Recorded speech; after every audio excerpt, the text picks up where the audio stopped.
Hello guys! Good day to all of you guys! For today's video guys, i-share ko lang sa inyo ang surprise Christmas gift ng aking pamangkin na si Mary Jean para sa kanyang uniko iho, sa aking apo na si Mark Raven. So ito guys ay pinakahihiling ng bata sa kanyang mommy, kaya naman ito na guys. So hindi alam ng bata guys na meron na siyang ganito. Hindi alam ng bata guys na pinabilhan na siya ng kanyang mommy ng kanyang new bike for this Christmas. So ito yung surprise gift ng kanyang mommy para sa kanyang uniko iho na 5 years old guys, kasi natutuwa siguro ang mommy kasi masipag mag-aral ang anak.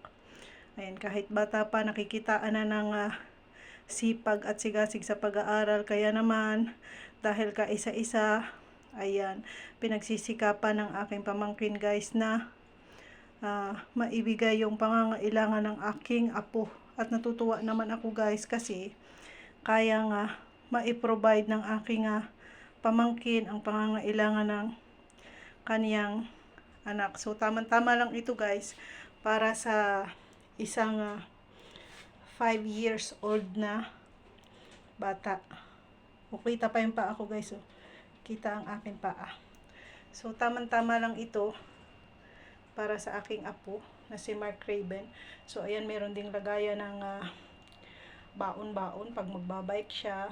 May lagayan ng kanyang pambaon-baon na tubig, tinapay, kasi mahilig kumain ng tinapay ang aking apo guys. So ayan oh. So maganda yung kanyang kargahan sa kanyang bike. So for sure tuwan-tuwa ang apo ko nito guys. Tuwang-tuwa kasi wala siyang kaalam-alam na meron ng naghihintay sa kanyang isang napakagandang sorpresa na kanyang pinakaasam-asam. Kasi every time na mag-uusap sila ng kanyang ina guys, nagsasabi ang bata na, "Mami, gusto ko ng bike." So ito na ang pinakahihintay ng aking apo guys, ang kanyang bike.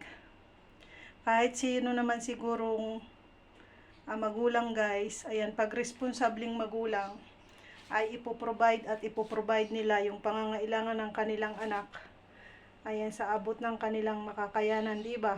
Kayo man din ay ganoon din siguro ang gagawin guys. Magtatrabaho kayo, magpapakasikap para sa inyong anak.